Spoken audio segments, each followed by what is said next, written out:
Welcome to the podcast.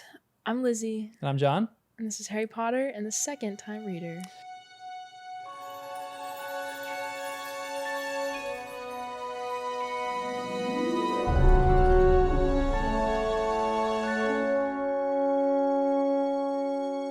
All right, we're 21, 22, 23, and 24. So let's go over a quick summary of 21, which is the unknowable room. It is the unknowable room. I think this is when they kind of discover that Malfoy is disappearing into the room or wherever he's just disappearing in general. And then they kind of discover that Crabbe and Goyle are polyjuicing into the girls that are outside the corridor or in the corridor, which I don't know. I think that maybe occurred to me at one point, but I definitely didn't voice that opinion. But yeah, it ends up being the room of requirement, which I also internally had that thought. But so what is he doing in the room of requirement? I don't think we know. So I guess. I'm not sure. I thought maybe he's brewing potions and stuff because he's going there so much. It's been all term. Okay. And somewhere in the book, it's oh, this potion has to brew for months and months. So I was maybe he's in there making one specific potion. But I don't know. He could just be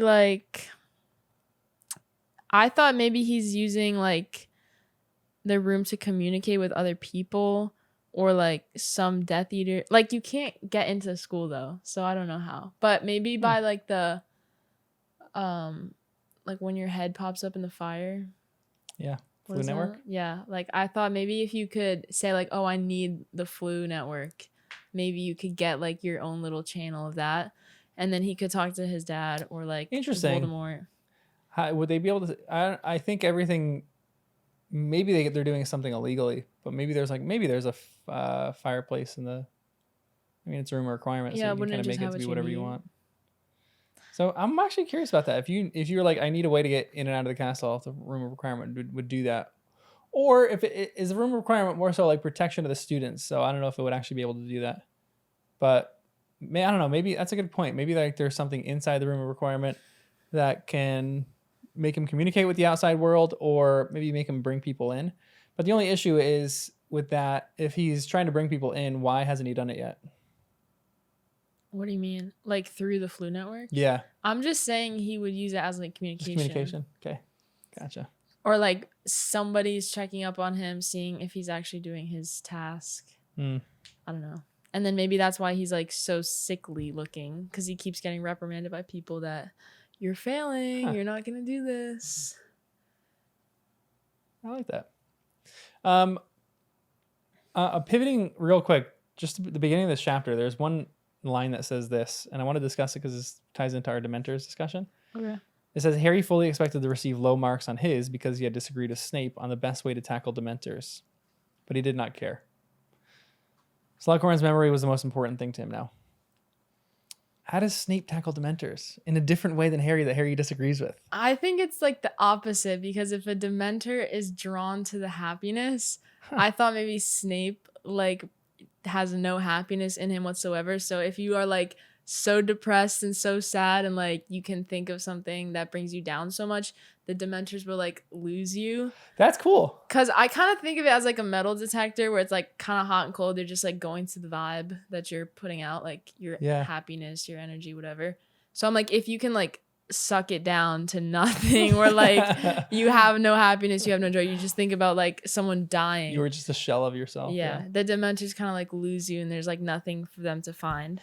So then I was maybe that makes sense, because Harry likes the whole joy aspect of that's such a great point. Fighting a Dementor.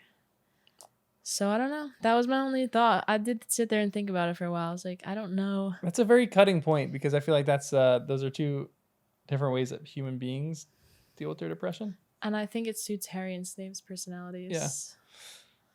Because Snape is, in the previous book, he was teaching him occlumency, which is shutting your mind off from Voldemort. But maybe he can do that with Dementors, and maybe that his idea with Dementors is you shut your mind, you shut all the, you like lock all the happiness into one little compartment in your mind, and then like it's a metal detector, like the Dementor will just pass you and won't even care because you have no happiness. Yeah. Little self-protection right there. That's pretty interesting. Honestly, I don't mind it so much. I feel like that's what I do in my life. All right, let's shut all the happiness into one little compartment, and then we'll go from there. Wow. Probably not the healthiest way to deal with things, but interesting.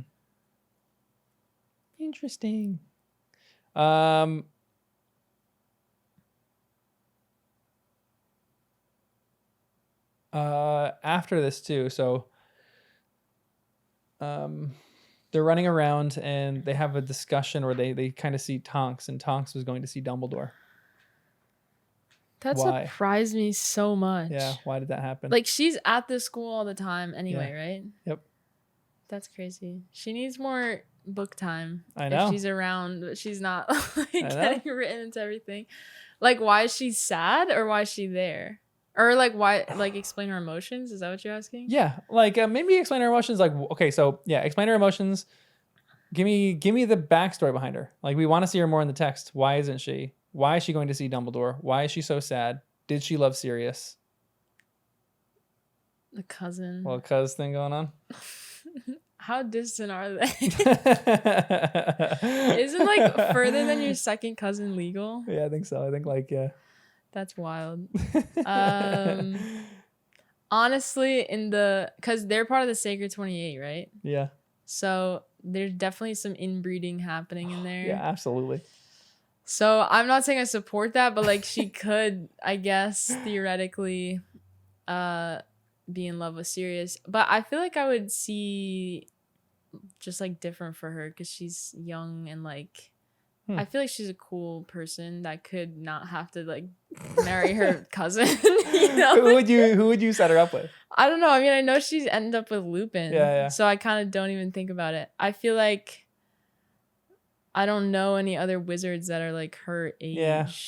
That's kind of true. There's like a big gap. Maybe like Charlie Weasley or something like that. But I'm sick of just like picking Weasleys because they are like the only family that has a whole age range. Yeah. That is actually fascinatingly true, is that like there's not a ton of older siblings that we meet. Like Malfoy is an only child. Like Hermione is an only child. Neville doesn't have any older siblings. Dean Thomas doesn't have any older siblings. The only family we have is like sort of the Blacks, but then the Weasleys. That's so true. So I don't know. But I guess she's sad because Lupin is with Fenrir. What's his name? Fenrir Greyback. So, or she's sad because she knows that Lupin bit that kid. And I'm like, maybe like Lupin's the murderer. And she knows it. But also she was asking about anyone in the order, and then later Mundungus is caught or sent to Azkaban. So I was like, I don't know if she would be like mourning over Mundungus. I hope not. But maybe all these things combine into one catastrophe. But I don't know what merits visiting Dumbledore in the middle of the night. Or I don't know if it was the middle of the night. But she left her post. Yeah, she left her post. So maybe she was just really needing help. She needed a little mental health break. Yeah, could have been a little mental health break. And I feel like Dumbledore would be so good at that. Yeah, agreed. He would be so comforting. Yeah, I think that's something he'd be good at. I think she's probably just like stressed out about Lupin. And also like guarding the school. That's a crazy job. Yeah, agreed. There's probably not that many Aurors that are doing that. Yeah, my girl's just stressed. Agreed. Yeah. And she wasn't even like listening to Harry either. I know. She was so distracted. I feel like Harry would be like person number one to pay attention to if you come across him. But no. And it's there's kind of like a sadness to it as well, where Harry doesn't really ask her any questions. Like, yes, she's older, but I feel like Harry's mature enough that he's like knows when he sees someone who's like hurting, and he can be like, hey, like, Harry, just straight up ask, like, can we talk about Sirius? Harry doesn't ever want to do that because that's how things went sour with Cho. Yeah. Like, you know, she wanted to talk about Cedric and she wanted to like process it together, and Harry's like, no way. And so Harry doesn't want to do that with Tonks, but like, I'm like, Harry's, you know, a year older. He should be able to do that. He should be able to figure things out. Like, Tonks is hurting. Be like, hey, I love Sirius. Let's talk about them together. Yeah, because they're kind of like both related to him. Yeah. And they're pretty close together in age, right? Like they could be siblings, I feel like. Yeah, definitely. Yeah, I think I want to say Tonks graduated like 2 years before Harry started his first year. So they definitely could be siblings. They're probably 7 years apart. 6-7 years apart. Yeah, that's definitely possible. I know. They should try to be friends. Agreed. I'm with you. Anything else in this chapter before we do after the burial? The next two are fun chapters. I just no, I will say this later. I'm excited now. All right, we'll do after the burial, which is chapter 22. Give me a quick summary of this. The dang spider dies. The spider dies. I don't like the spider. And they get the memory. Yeah. And the spider venom. I know. That was such an interesting way of getting the memory. Why? Because Dumbledore knew that Harry could do it, which is like why he chose Harry to do it. He never mentioned using the Felix Felicis, whatever. So I feel like Dumbledore has to know that Harry has that, but he didn't even suggest he use it. So it's like he knows that in Harry's own capacity, he can do it by himself without the help of the luck. But then like Harry came up with that himself. And he thought, oh, this is how I should go about it. So I don't know, like, how would that have happened without the lucky potion? But Dumbledore thought it would have been able to happen that way. Because otherwise he'd be like, look, you got potion, let's go. Or he would have just, like, handed it right to him. Give him a little vial of it. Harry, take this and go get the memory. Yeah. I don't know. I was just thinking, like, what alternate route would he have gone? Honestly, the alternate route, I feel like, was kind of the way that Harry was trying to do things. Maybe a little bit more subliminally and a little bit like with more tact to it. Harry just kind of went up to him and repeated what Voldemort was saying. It was awful. Like, clearly that was not the technique. But getting on his good side like that and then slowly like schmoozing him over, I think that's the way Dumbledore maybe intended him to do it. Yeah. But maybe Dumbledore knew all about the Felix Felicis and knew he was going to take it, and that's how there's a potential. Just like in his omniscience. Yeah, because who's the Half-Blood Prince? Could it be Dumbledore? Could he have planted the book there so that Harry succeeds in his potions class? I don't know. That's what I was thinking with Slughorn, if Slughorn planted it there. Yeah. I don't know. I feel like he's not a half-blood. Dumbledore? Yeah. Okay. He's a Muggleborn. I don't know. Maybe he is. I don't think he would have written in the book and then left it in the school. Like, Dumbledore would hoard all his books and keep them in his office. Yeah. It's a fair point. And I don't think he would, like, plant something like that for Harry to just, like, stumble across. Because, obviously, he's using dark spells now. And that's not allowed. But he's still doing it. So I don't think Dumbledore would put that in his path. Yeah, and Dumbledore, what you were saying before, I think is true, that Dumbledore, like, lets Harry find his own way. He doesn't really, like, he lays out a path and, like, hopes that Harry goes down that. But he really lets Harry make all these things based on self-discovery. Like, even the trust in him to get the memory is all out of self-discovery. It's like Harry needs to figure out the way to do that. Rather than Dumbledore being like, all right, this is what I suggest. Go here, do this. He doesn't give him everything over really easily. And that's the whole way that Dumbledore teaches him all these things. Even like the questioning that like he lets Harry ask and dictate all the questions. Dumbledore very rarely ever is like, okay, just shut up for like 30 minutes and I'm going to explain this all to you. It's like Harry, it has to process in Harry's mind and Harry has to have all the right questions for it. And Dumbledore kind of trusts him to have all the right questions. Yeah. So it's an effective learning style, but that you might miss some stuff. So. Yep. Did you like the way that Harry got the memory though? I thought it was like odd. It felt a little messy to me. What do you mean? Like the whole getting drunk in Hagrid's cabin and then also all of a sudden he came out just like guns a-blazing with these like super harsh questions. was like, my mom died, whatever he said. And I just felt like Slughorn, I don't know, like Slughorn could still have something up his sleeve as like, as far as defense goes. Cause I felt like he was so on edge about it and so like prepared. Is there Wizard's defense for drunkenness? You take it quick and it snaps you back to reality. Yeah, probably. A hangover cure has to be there. But yeah, I felt like he was aware of like the questioning happening still, and I didn't like that. And then, yeah, just like, oh, he'll probably forget it tomorrow. So I feel like if he didn't have the lucky potion, I would be like, this is not a good plan. But just because he has it, I'm like, okay, I guess it's gonna work out. Honestly, I like it without even the potion. Because, and I like it for one reason, is that Slughorn is in the...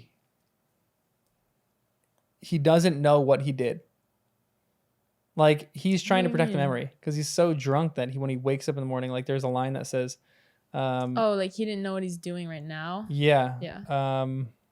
Like, Harry knows that when he wakes up, he's going to have no memory or recall of this. Which is what happens when you're drunk. But it's like, I think that's super compassionate and really, really great. Because Slughorn gets to keep this perception that he's like not letting anyone have this knowledge, which is like pretty severe knowledge. Like, you shouldn't really have a knowledge of how you conduct Horcruxes and like, you know, how many, even though Slughorn really should just give this information up, he gets to rest easy knowing that he's like, he still has control over this.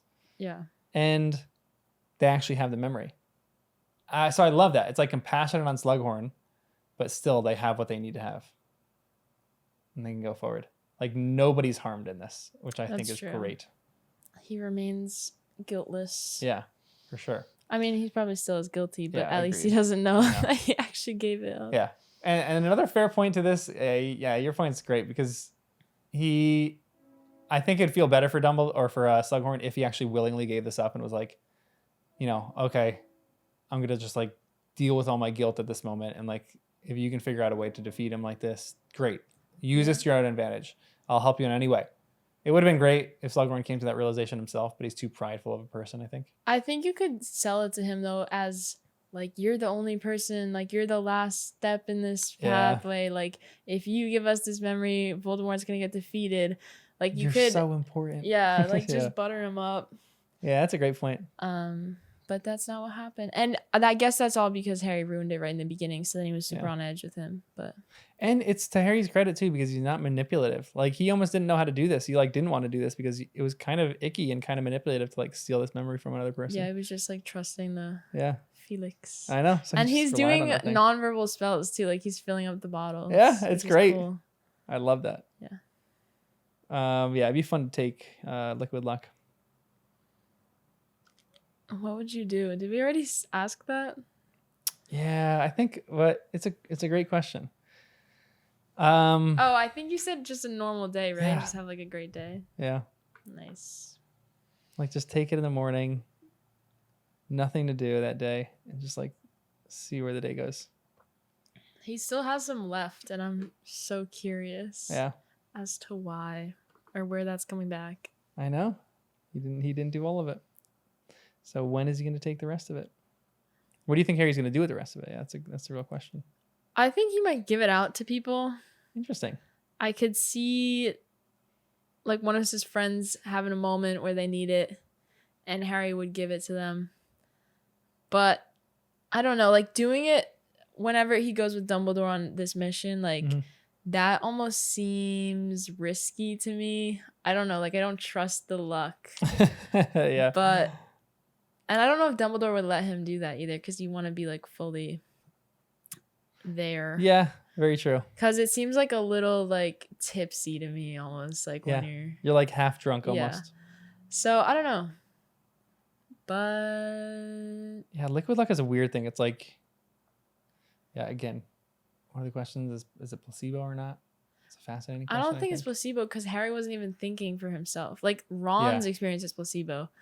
But then for Harry, it was like, oh, I'm just trusting Felix. Yeah, for sure. So he's like, I don't know why I'm going here, but I know that's what I'm supposed to do. Is that just his instinct? Does Felix essentially shove down the logical part of your brain and just have you acting only on instinct? So it's like, does Harry just need to trust his instinct? Because he doesn't know that Slughorn's out there with he doesn't, Sprout. For sure. But in Harry's mind, he wants to take a trip to Hagrid's. Like, his instinct is like to go befriend this person, go help him while he's mourning. And that comes up, and again, everything just kind of happens to go right for him in the moment. Like, he happens to come across Slughorn. Mm-hmm. So I'm like, I see what you're saying. Maybe Harry's instinct really was to go comfort another person, which is weird because I don't know if that's really his instinct, because he just didn't do that with Tonks, but he'll do it with Hagrid, you know? So I don't know. Dead spider. Yeah, I know, exactly. So I don't know. I don't think it's a placebo either, but I think it's an interesting question. Okay. Nice. Was there any other new information you gained from like Lily's story? I feel like Harry's never talked about it like this way before. That was kind of new. And then I feel like the new information mostly is just from the memory. Yeah. But I don't know. I almost feel like Slughorn has a thing for Lily, because he's like so like he praises her so much, and it's so odd. I think that is a sign. I think you're hyper aware of that now. Yeah, I have not. Yeah, my week has been wrecked. I think there is a difference that I know for someone who just genuinely loves teaching. Like, I don't view Slughorn in a creepy-ish light like that. Like, he has like any kind of feelings for Lily. I just think he loves people who are powerful and like influential. And I think Lily was that to a T. Like, she was super underrated. No one in school recognized her. And out of everyone, like, Slughorn saw her as like the diamond in the rough and was like, this girl is going to be great. She's going to go on to be Minister of Magic. She is so talented. And that was like Slughorn's pride and joy. So I see it more in like a dad sort of way, like super proud of his kids, than I do in like a creepy. I just don't think I can think of anything. Okay, so here's one thing. Anyway, we talked about this too. Slughorn's not pushing the boundary. Slughorn clearly knows where the boundaries are. No, I think, physical contact. Yeah. He's not like hugging people. Slughorn's not doing any of that. Slughorn clearly knows where the boundaries are, and he doesn't cross those. People who are groomers will constantly push the boundaries. But he knows where the boundaries are, and that's why I view him much more as like a dad than I do of anything else. Like, he's just a good, effective teacher who knows. Again, it's an interesting thing whether he's a creepy guy or he's not. I think that could be a huge debate in the Harry Potter community. But I thought it before you even told me that I got groomed. So I don't know. Maybe I am a little aware deep down inside. Yeah, for sure. And it's just an interpretation of a character, which is fascinating because you as a female interpreting this character are different from how I'm interpreting him. Because I don't know. I haven't seen him like that a ton in this book. Like, what have you come across in the book that you view Slughorn a little bit more creepy than I do? I just think it's like the amount of times that he's like, I love Lily, like Lily was the best. Yeah. Like, that to me is weird. And like the fact that he remembers her so long. I guess if you have a great student and they die, like they're gonna live on in your memory forever. And that's my explanation of it. Yeah. He's trying to befriend Harry because he knows how great Harry's gonna become. And he is trying to like give Harry these last vestiges of like memories of his mom, which I think are so meaningful because Harry doesn't have any. Like, he has no real memory of his mom. And so when Hagrid gives him this book, he's like a less effective Hagrid. Hagrid gives him this book of his parents, all these pictures in it. He like goes, and that's super meaningful. And Slughorn has these great memories of Lily because of how brilliant she was. So he is constantly feeding into Harry's mind, like how incredible your mother was. Like, she was great. I think my interpretation again of that is just he's genuinely wanting Harry to like him. And that's how he's trying to do it. Okay. But I don't know. Let's just move on. Let's go on to his actual memory, which is chapter 23, which is Horcruxes. Yes. I will say one point, and this is like one of my favorites in the entire series, because I think this transforms how I view the Lily and Slughorn thing. So the last point on this is the movies actually change this like slightly, where this is what it says in the books. Harry says, but she didn't move. Dad was already there, but she didn't want me to go too. She tried to plead with Voldemort, but he just laughed. That's enough, said Slughorn, suddenly raising his hand. Really, my dear boy, enough. I'm an old man. I don't need to hear. I don't want to hear. I forgot, lied Harry. Felix Felicis leading on. You liked her, didn't you? Liked her, said Slughorn, his eyes brimming with tears once more. I don't imagine anyone who met her wouldn't have liked her. Very brave, very funny. It was the most horrible thing. But you won't help her son, said Harry. She gave me her life, but you won't give me a memory. And reading that, it's a little like intense, a little like kind of like a little creepy. But in the movies, they have this story that they actually tell. And I'm so on. This is one of the best changes that they ever made in the movies. It says, so he's in a conversation with Hagrid. Slughorn? Yeah, Slughorn's in a conversation with Hagrid before, like they're both drunk. And then Slughorn is talking about how life is so short. He's like, oh, you're here one moment and then poof, you're gone. And Slughorn says, I had a fish once. I came down to my office one day and poof, he was gone. And he goes, but that's life, you know? And he's like super drunk when he says it. And it's cute. And then Hagrid gets knocked out because he's like, he just goes blacks out. And then Slughorn turns to Harry and says, 'twas a student who gave me Francis. One spring afternoon, I discovered a bowl on my desk, just a few inches of clear water in it. Floating on the surface was a flower petal. As I watched it sink, just before it reached the bottom, it was transformed into a wee fish. It was beautiful magic, wondrous to behold. The flower petal had come from a lily, your mother. The day I came downstairs, the day the bowl was empty, was the day your mother. And then he cuts off and doesn't say anything. Wow. And I think that's so good. I think it's one of the best uses of like good storytelling that they have in the movies. Because it makes you think even higher of Lily than you do. But anyway, chapter 23 is Horcruxes. So can you give me a summary of this one and what the memory actually has? So basically Harry runs right up to Dumbledore in his office, and then they just go straight into the memory, which is Slughorn talking to Tom Riddle. She like rewrites that entire scene. Yeah. Yep. And then basically Tom Riddle asks like a bunch of questions about Horcruxes and how they're made, and like if you're more powerful the more you make, and Slughorn tells him like everything.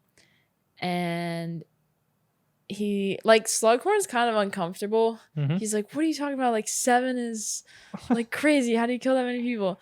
And then finally he's like, just get out, we're done. And then Dumbledore starts to explain Horcruxes and what he thinks they are, and then like the ones that they've already found and the ones that might be. Mm-hmm.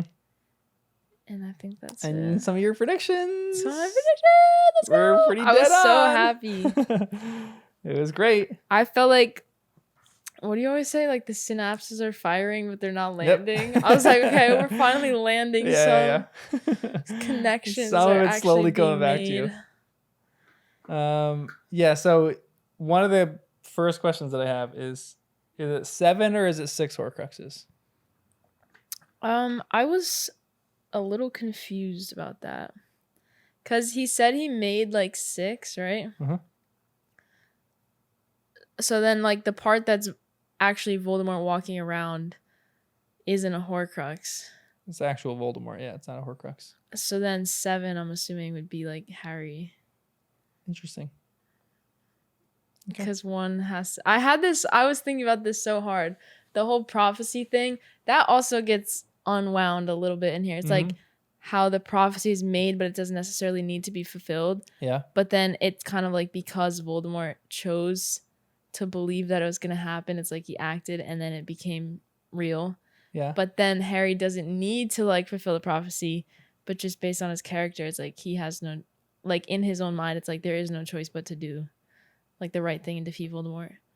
So it's kind of like, I don't know. It doesn't feel like they're fulfilling the prophecy because the prophecy was made. It's like they're fulfilling the prophecy because it's their destiny, which I guess is a prophecy. But I don't know. I was like very confused. But if one can't live, what is that? One has to die. Neither can live while the other survives. Neither can live while the other survives. So if you have to kill all the Horcruxes before you can kill Voldemort, then like Harry has to die before Voldemort dies. So I don't know how that works. But then that would kind of fulfill the prophecy of like neither can live while the other one survives. Okay. Because then Harry dying will allow Voldemort to die. I don't know. I was confused. But I was correct also on some things. Yeah, you nailed a lot of them. You nailed a lot of good predictions. Where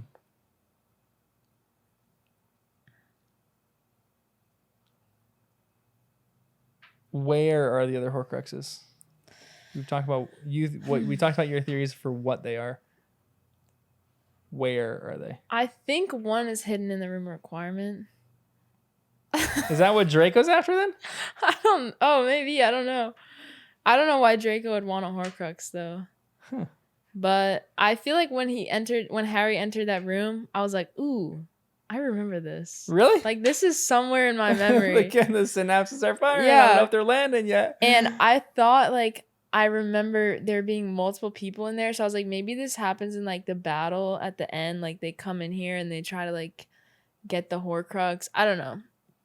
But definitely my brain remembered that room. So I don't know what's in there, but I'm just going to say Horcrux is in there. Okay. Interesting. I do not know what it would be.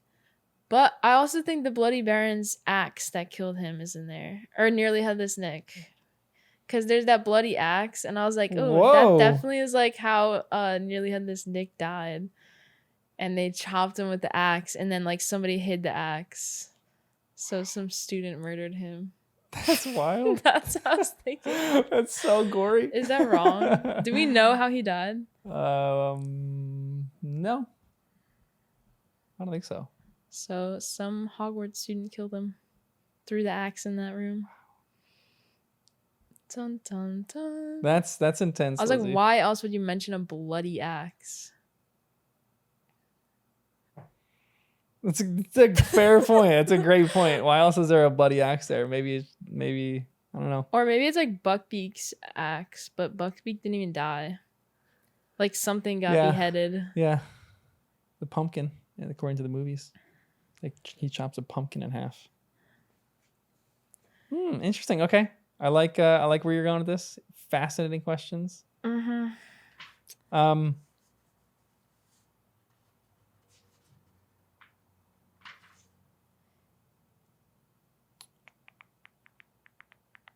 So Tom is a student and he already wants to make Horcruxes? Yes. When does he make his first one? I can't tell you that. Because I think it's like Horcrux is made, Potters are killed, more Horcruxes are made. I think that's like the order. Hold on. No, that can't be the order. So is Voldemort making Horcruxes currently? I think he has to make at least one after Harry dies. Why? Because didn't he say like he needs to make one with everybody he kills? Yeah. And then like he kills... No, it's not everybody. It's essentially like it's not everybody that he kills because he's killed way more than the amount of Horcruxes that there are. Yeah, but there's like a purposeful murder for every Horcrux. But Dumbledore said like he intended to make his last Horcrux with you, I think. Yes. So maybe Voldemort is still carrying around this object waiting for the last Horcrux to be made with Harry. But I think he had to have Horcruxes made before he killed the Potters. Yeah. Okay. Yeah. He had all of his Horcruxes made except for the one that he was except for the 7th that he was going to use to kill Harry with, and then he was going to make that his final Horcrux, most likely. Okay. But he's not creating any more now. Yeah. But I just want to know when he started making them. He started making them pretty much in school. And we have some of the memories. So think about like what he was doing. Why was he working at Borgin and Burke's when he could be doing anything else he wanted, working in the ministry, doing like more important things? Because he was hunting out important objects. So he was probably making Horcruxes while he was working at Borgin and Burke's. So he's like 20. Young. 20? Yeah, he's young 20s right there, yeah. So, probably like what Tonks' age was around there. Tonks and Voldemort. Oh, that's perfect. But he didn't. So he found that necklace. What did that lady have? Hepzibah, whatever. Hepzibah Smith had the locket that fell into her possession, and she had the cup. So he made the locket one immediately, I guess, because he killed her right away. Mm-hmm. And that's when he disappeared after that from Borgin and Burke. So maybe that was like in the sequence. That was like the right final one before. 6th. Yeah. And then making Harry was going to be the last one. But there was some time that passed. So when did he become like but a wisp of smoke and soul like floating through? When he died for the first time, when he tried to kill Harry and it didn't work, then he kind of became a wisp. He was a soul floating throughout it. Because his actual body died. There's some debate on this. Even there's some debate on what actually happened to Voldemort's body when he died. I think Joe has given some kind of explanation for this. I forgot exactly what it was. But yeah, when he died, his body died, but he couldn't enter into, the rest or like the next world, the next life, because his soul has still tethers, little ropes, like hot air balloons, to this world. So his soul was unable to leave this world. I don't know what it looked like. It was like a little soul ball floating around in the place. I don't know what it looks like at all. But then the way that he gets resurrected is the first way he does is he becomes a parasite on the back of Quirrell's head, because he woos Quirrell out there, essentially like. Oh, and he's like gaining strength with the unicorn. Slowly gaining strength, yeah. So Quirrell is helping him gain strength with the unicorn thing. They were hoping to bring him back fully with the elixir of life. That didn't work. Harry foiled that plan. After that, then he's the baby thing. Close. The diary is the weirdest one, and the diary is why I misunderstood Horcruxes for a long period of time, because I thought Horcruxes were more respawn points than they were tethers. Where like if you use up a Horcrux and then you come back to life. 7 lives. 7 lives, but it's not that. But the diary is so confusing because essentially it looked like the diary was slowly losing its power, and it was going into Tom Riddle, who was soon going to become Lord Voldemort. But there's also a weird thing about this, because Lord Voldemort, his body is still out there. Like part of his soul is still out there. So there's a huge question if he succeeded in the second book, would there have been 2 Lord Voldemorts? And most people say no, that his soul would essentially just have evaporated, and the new Voldemort, which would be Tom Riddle, like young Tom Riddle, would have taken his place. But there's a lot of debate in the Harry Potter universe about that one. That's wild. So there could have been 2 Voldemorts. I can't comprehend that. Yeah, I know. That one's a weird one. The third book, he's not really in it. And then the fourth book, he's like this baby, and he becomes a being they impregnate Bertha Jorkins, and she gives birth, and they dispose of her, and then that is like baby Voldemort. They attach his soul to that, I guess that fetus or something like that baby. And then they throw him in this potion, and the potion brings him back to full power. It's weird. Yikes. Weird stuff. I don't Real like that. Weird stuff. I know. A lot of creepy stuff going on in these chapters. Okay, so there's another line that I want to talk about where it says, Dumbledore says, "Yes, I think so," said Dumbledore. "Without his Horcruxes, Voldemort will be a mortal man with a maimed and diminished soul. Never forget, though, that while his soul may be damaged beyond repair, his brain and his magical powers must remain intact, and they remain intact. It will take uncommon skill and power to kill a wizard like Voldemort, even without his Horcruxes." "But I haven't gotten uncommon skill and power," said Harry before he could stop himself. "Yes, you have," said Dumbledore firmly.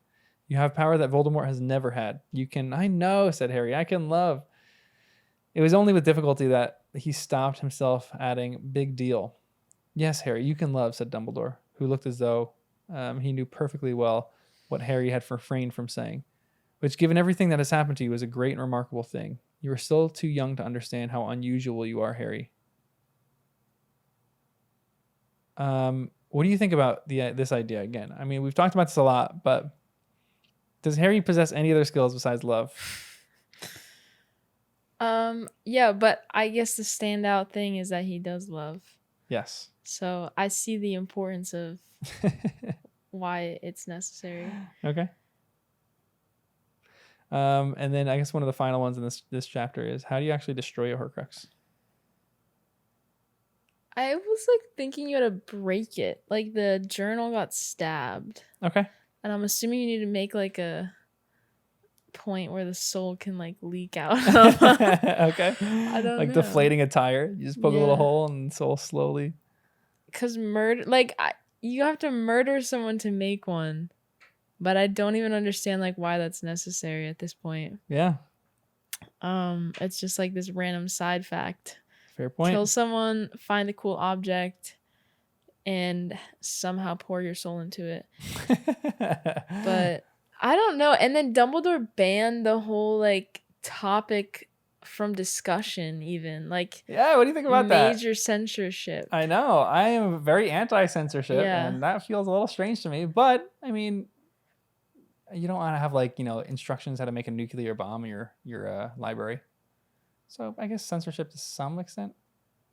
Yeah, I guess so. And I totally last podcast did not think about how like Borgin and Burkes and like whatever that other street is. Nocturne Alley. Yeah, Nocturne Alley. Like that would all have dark magic stuff in it. Yeah. Because I was like, oh, Hogwarts Library doesn't have it. No one knows. Yeah. But like there's so much more to the wizarding world. Yes, I know.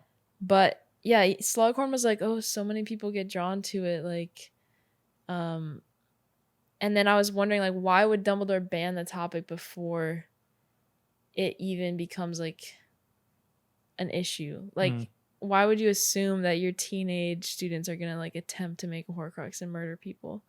Like, I just feel like he has experience with it. And then I was thinking about his brother with the goats, because then you can make a Horcrux like a real, like, into an animal. Or I said that backwards. There's 7 goats out there that are 7 Horcruxes. Yeah, I'm like, what if his brother like made this goat into a Horcrux, and that like he didn't like that, so then now he's anti-Horcrux? Or Dumbledore's friend Nicholas Flamel, who was obsessed with the idea of living eternally and like has the whole stone.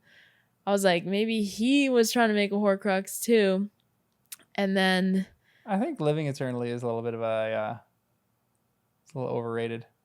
Oh yeah, I do not want to live eternally at all. Like, I think Nicholas Flamel knew that, which is why he like gave up his elixir and he had enough to set his affairs in order, and then he was like ready to go on. I think Voldemort would get bored of it. I don't know what Voldemort is planning to do. Didn't he fight like Grindelwald? Who? Dumbledore? Yeah. Why did they fight? Was he trying to make Horcruxes? like no. They fought because Grindelwald essentially was the second darkest wizard to have been known in wizard kind, and Dumbledore was trying to stop him. That is all the information I will give you on that. So if he's super dark, he's probably trying to make Horcruxes. No. I know, I'm just playing. He's not making Horcruxes. Well, this is like a Voldemort exclusive. There have been other wizards who have tried to make Horcruxes. We don't have a huge list of them. But Grindelwald was not trying to make Horcruxes. Somebody made a Horcrux at some point, though. Yeah. Because he's gone further than anyone else. Yes. So someone has. Yeah. But I guess they got destroyed. Yeah, I forgot who the first person was. It was like, yeah, I don't know.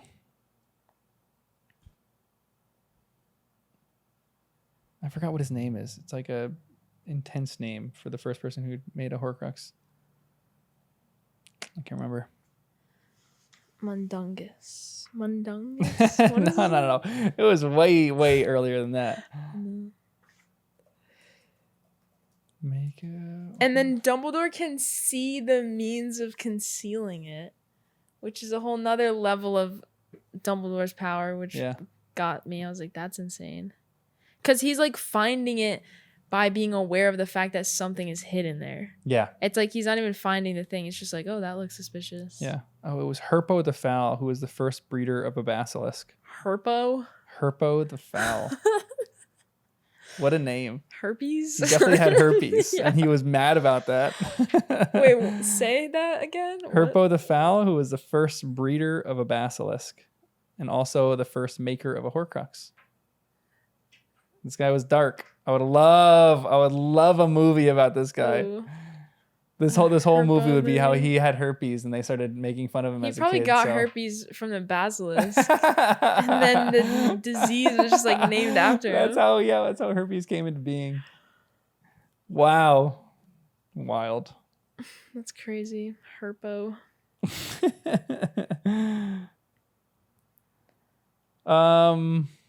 So yeah, interesting. There's a lot of information in that chapter that we will continually revisit for the rest of the series. Yes. But let's go to the last one, which is Sectum Sempra. Give me a summary. Hang on, I'm reading all my underlines.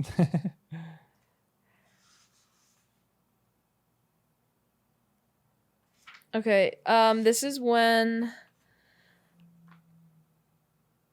Is this like, it starts off with Quidditch, I think, and then basically the reason it's titled that is because he finds Malfoy crying. Harry finds Malfoy crying in the bathroom, and then Malfoy like turns around and is gonna like jinx him or something. Yeah. And then they start fighting. Malfoy is gonna use an unforgivable curse, and then he's gonna do more than just jinx him. He's about to use an unforgivable curse. And then Harry comes back with this random spell that he's been waiting to try on his enemies. Yep. Thanks to the prince, and then he uses it, and Malfoy gets all cut up and gross. And then Snape comes to the rescue and saves Malfoy and puts Harry in detention. And that's it. And I think that was so lenient of Snape. I think Harry should have probably been like expelled. Really? I don't know why he was being so nice. Yeah. And even the detention is just like sorting through files, like alphabetizing files. Yeah. That's like for sure Snape is like, I think told by Dumbledore, the order, like don't mess around with Harry at this point. Like, interesting. Okay. I think it's so unsafe for Harry to be outside of school that like they can't expel him. So Snape is doing this with that in mind. So is he playing more to Draco's side or is he playing more to Harry's side? I think he's playing to Dumbledore's side. Okay. And like obeying orders. I don't know because he's bound to Malfoy, which I kind of was not even thinking about. Like to protect him. But I also feel like maybe Dumbledore is making like Harry can't get expelled at this point. For what he did, I'm shocked that he should instantly expelled. Yeah. This is absurd for what Harry has done. Because I'm assuming if he wasn't patched up right away, he would die from bleeding out very quickly. Yep. So I don't know. The other thing I thought, my crazy theory, I was like, what if this entire time Snape has been so mean to Harry because Dumbledore was trying to make sure that he had a very negative connotation of the dark arts so that like there would be no even interest to like pay attention to things that could be dark, because Filch is dark and he hates Filch. Snape is dark, he hates Snape. Yeah. So I'm like, what if it was all just like a protective measure to make sure that we hate the dark arts? That's actually kind of brilliant. I feel like that's something Dumbledore would do as well. And I feel like Snape wouldn't care. He'd be like, fine, okay, Harry can hate me, whatever. Yeah, for sure. Everyone else hates me, so why not throw another person onto that list? That's actually fascinating. Maybe he did that on his on an order. Huh. Like, what if in 20 years they're just like sitting around and Snape's like, oh yeah, like I didn't have anything against you. It's just like they told me to be mean. Yeah, they told me that I was supposed to be nasty to you. I'm sorry. What are your thoughts on Draco in this whole chapter? I don't know what's going on. Is it pretty crazy to see him in this state, though? He's like pretty depressed. He's pretty sad. He's confiding in Myrtle, which is nuts. That's a little pathetic. Yeah, that's a little sad. I was hoping that it was going to be like Snape crying in there with Myrtle, but no. I don't know. I don't feel like it's like Malfoy's probably crying himself to sleep every night anyway. Like, I don't think he's like, this is probably that out of character for him. Yeah. Definitely, obviously, something's happening behind the scenes or he's like, his life is at risk. But I have no pity. No pity for Draco? No, I don't care. Wow. All right. Dang. Not a big empathy person. Not for Death Eaters. I don't have empathy. So die. Yeah. All right. So when they're this whole little battle goes on, Harry should have probably been expelled after this. This is absurd that he wasn't more severely punished for this. But they go to the room of requirement and he goes to hide it. And this was the line that you were talking about with his bloodstained axe. It says, he gasped. Despite his haste, his panic, his fear of what awaited him back in the bathroom, he could not help but be overawed by what he was looking at. He was standing in a room the size of a large cathedral, whose high windows were sending shafts of light down upon what looked like a city with towering walls, built of what Harry knew must be objects hidden by generations of Hogwarts inhabitants. There were alleyways and roads bordered by teetering piles of broken and damaged furniture, stowed away, perhaps to hide the evidence of a mishandled magic, or else hidden by castle-proud house elves. There were thousands and thousands of books, no doubt banned or graffiti or stolen.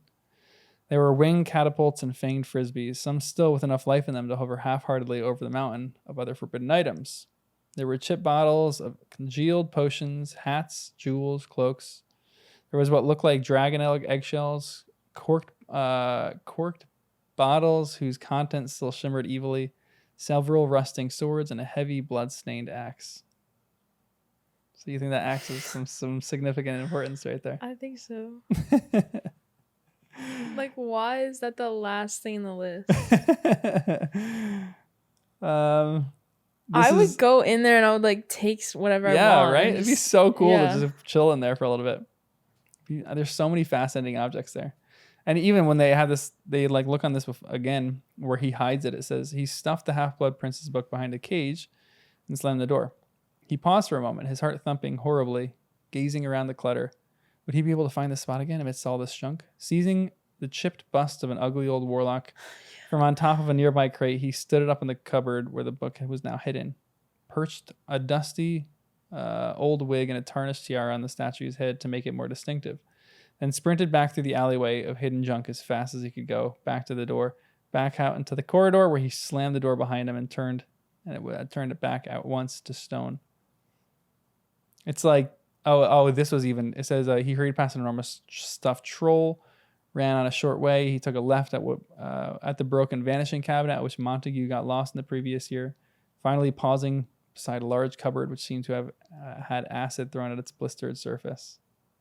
It's like there's a lot of weird objects in here, but I would love more than anything to go into that room and just like tour it for a day. Yeah. Just like see what cool objects are there.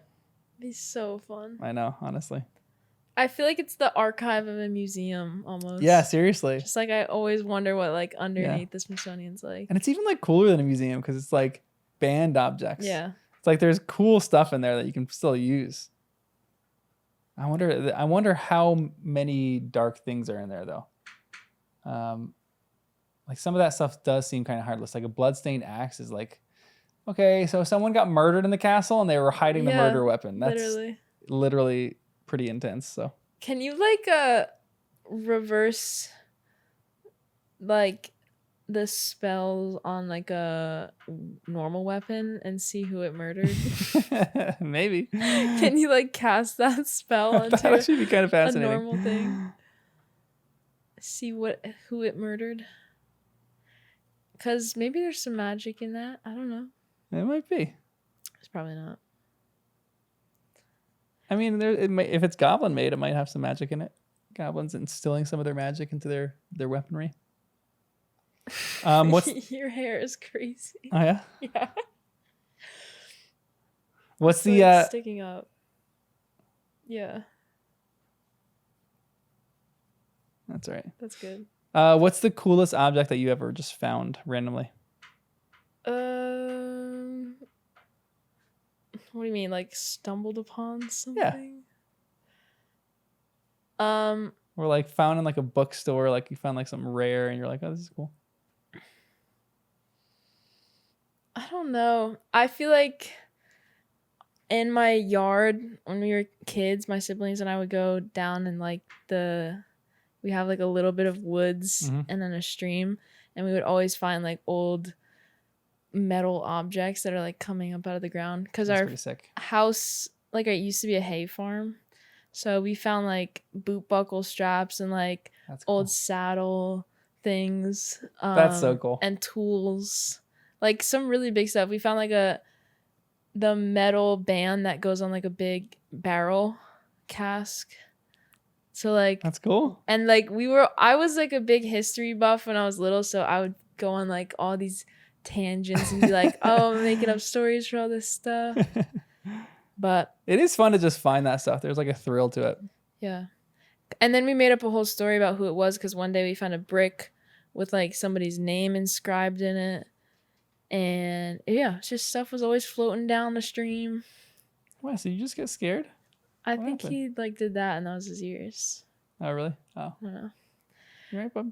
But yeah. I just read a story of someone who was magnet fishing, and they found like a safe with like $50,000 of like old notes, and all of them were damaged, but I think like the mint or the treasury will replace all those. So the guy walked away with like 50 grand. Wow. Just because he was magnet fishing. That's crazy. I know. I've seen more and more people on like hikes just walking in the woods, middle of the woods with like a metal detector. Yeah. One was like really creepy the other day. I was like deep into the woods. I was like on a trail that no one ever goes to. Oh, hi, bud. See, and what did I say? I know. And I just heard a beep, and I was like, "What the heck was that?" And I look, and like 100 yards in the woods was this guy who was just had his little headphones on. Yeah. He was looking for objects. I don't know where you were hiking, but a lot of the hikes up here, like the woods, it used to all be like iron smelting stuff. Yep. So there's like probably a bunch of cool stuff to find. Yeah. There's a lot of like hidden treasure too. Danny, who's season 1, there is one up in a park nearby us, across the border, and there's like instructions on where this treasure is, and no one's found it yet. Oh yeah, I think you were telling me about that. Yeah, it's pretty cool. That is cool. I like finding bones and stuff when I'm out. It's kind of fun. I found some pretty cool stuff. I think that stuff is really fun. It's just like little treasure hunting. Have you ever gone geocaching? No. Really? Is it too nerdy for you? No, I don't know. I feel like it's spooky. Yeah, it kind of is. I would find something weird. Yeah, it kind of has a spooky element to it. My friends at school, they go to the quarry. And that's like definitely illegal to go up there with shovels and stuff, but they always go and they find like a bunch of cool like crystals and stuff. That's and then cool. They would like bribe me for answers with like crystals and stuff. So my one friend was like, I'll bring you like this amethyst if you like give me the answers. I was like, oh yeah, give me that. I'm definitely doing that. And then finally it was just like, he gave me like a whole bunch of them, was just like, thank you for helping me pass the class. And I was like, come on, I would never let you fail this class anyway. You're like, I would have done it for free, but now I have a bunch of cool crystals. It was all group work anyway. But that was fun. I always wanted to go with them, but they both are gone now, so. Really? I don't know what to do. No, bud. Hi. That's like legit treasure hunting though. Like they would go out with like pickaxes and shovels. That kind of stuff is so fun though. I know. What if you get caught? I know, yeah. I don't know. I feel like you won't get in that much trouble for treasure hunting. But in like the quarry? Yeah, I mean in the quarry it's definitely like dangerous. Scary. Yeah. Oh, bud, your eyes are rolling in the back of your head. You're so tired. Yeah, there's definitely places that it'll be a little scarier to go to. Like when I was in high school, all my friends weren't really into treasure hunting. They were into like weird New Jersey stuff. Which is like these locations that are kind of haunted. Yeah. So they go to all of them, and I never wanted to do them because they were all scary. I did a few of them with them, and I never want to do that stuff. Because it was like freaky because like they're trespassing. Yeah. I found 2 huskies on the road. They were lost. What? And then we called the cops, me and my brother. When? This was like a few years ago. There was just 2 enormous, beautiful huskies. What? And we were desperately trying to get them to come in the car with us, but they wouldn't. Oh, were they huge? They were big? They were enormous. Like bigger than moose. Like literally the one thing that I see on TikTok all the time is these people who like are on the side of the road and they find a dog. I'm like, why does that never happen to me? It just happened to my sister the other day too. Yeah. She fully like rescued a dog. What? With like strangers. They all like united over rescuing this dog. I am so jealous. Yeah, it's pretty sweet. I would die if that happened to me. I would be so ecstatic. Like this cute little puppy comes running out and you rescue that dog and then you're bonded for life. It was pretty nice. I mean, this guy just gives me looks all day. Sorry, Wes. I want you to have a brother or a sister or something like that. That's all. For your sake, Wes. Yeah, for your sake. You're not being replaced. You'd never be replaced. You're like the best. Anything else in this chapter? I don't know. I feel like so much happens. Oh, yes. I was fully expecting Snape to be like, why does this say Ronald Weasley on it? And then Harry be like, it's my nickname. And then Snape be like, no, it's because you lied. I'm the Half-Blood Prince. You expected Snape to say that? Yeah, and I thought he was gonna like just reveal himself and be like, the only person who would know that is like the person who stole my book. And I thought he was gonna get all mad. And so do you not think Snape is the Half-Blood Prince anymore because he didn't reveal himself? It definitely made me question that theory. Okay. But I don't know. Because I feel like Snape needs to be measured right now because I don't know. I feel like there's a lot happening. Yeah, for sure. But I was shocked that he didn't say that because I thought that's what he was going to do. Just like, I wrote that spell. That's the only reason you know it. Yeah. But he was like, oh, it's just like dark magic in general. Go say hi to Lizzie, bud. Yeah. Because if there was a moment to reveal himself, he would have like he would have known. He'd be like, okay, so maybe he's. Are you gonna throw up, Wes?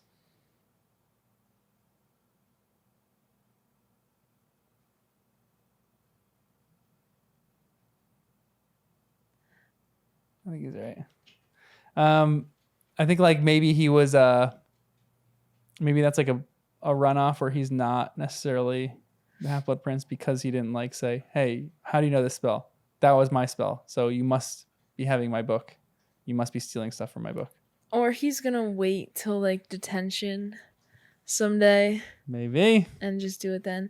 And like pay him back. Because I felt like he knew what was happening. Because he was like, this is your copy of the book. This is where you got it from. Because why would it even be in the potions book? A spell. Like, why would he be insistent that it's potions? Yeah, that's a fair point. Because wouldn't it be like charms or something? Yeah, that's a fair point. I don't know. We'll see.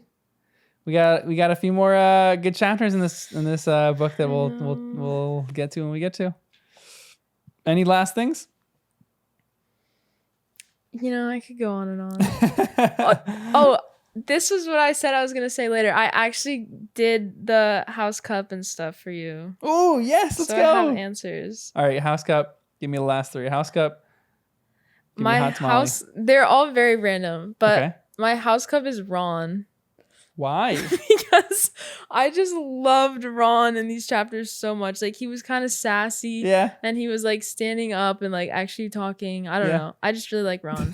It was like most of these came before the main plot of like Harry doing whatever with Voldemort or Harry and Malfoy. But then my favorite moment is Ron saying "I love you" to Hermione. Yeah, that was the best moment Isn't that ever. Great? That was so sweet. True love. And then I don't know who my hot tamale is. I was gonna say it was Hermione because Hermione was like low-key very respectful the entire time that Ron and Lavender were together. Yeah. So it's like that's like kind of hot tamale of her to just like let it do its thing and know that she's like really good. Yeah, like that she's is actually got it. Real hot tamale energy right there. But then I was like, Ginny obviously is like hot tamale in the sense of like Harry's head over heels for her, and then they have like the big kiss at the end. Yep, great moment. So yeah, those are great answers. Wow, I love that. All of which we did not touch on. I know we didn't touch on any of those, which is why it came to my mind. Yeah, that's why there's so much more in this book that we can sit and talk for hours. But and like the Felix whatever potion, Felicis. What is it Felix called? Felicis. Felix Felicis. It was like, not only did it get Harry what he needed, like he got the memory. Yeah. But then like Slughorn got the venom that he wanted. He caused a rift in Dean and Ginny's relationship, and then fully like broke up Ron and Lavender. So it was like, I could still all explain that by logic though, or by intuition. Yeah, but no one cares because it was the lucky potion. He's lived, so yeah, I'm not gonna explain it. No one cares. Okay. It's not placebo. It's real. But I love those moments because like everything kind of went right for Harry. I'm like, I would love to have that for a day and just like everything go right for me in a day. Yeah. You know, it'd be wonderful. Do you have House Cup? That's not life. House Cup is Harry for obtaining the memory. Mm-hmm. Love that. Love how he did it. Favorite moment is I love their Quidditch win. I mean, I love everything about Quidditch, but the fact that Harry was in detention and they still won and Ginny was the one that caught it, freaking let's go. So pumped about that. And they have a makeout session after that. You're like, let's go. Nice. Finally. And then my hot tamale is my girl, Tonks. Because who doesn't love a sad girl? I think she's so cool, though. Anytime she pops up in these chapters, like Jen always gives it to Ginny because Ginny's the hot tamale for her. Mm-hmm. I always give it to Tonks because Tonks is my girl. Yeah, I mean, I give it to Sirius. Like every single time I mention Sirius, I'm like, I love Sirius. Yeah. I'm a Tonks fan. Yeah. Well, thanks for joining us on a journey of Harry Potter and the First Time Readers. See ya. Bye.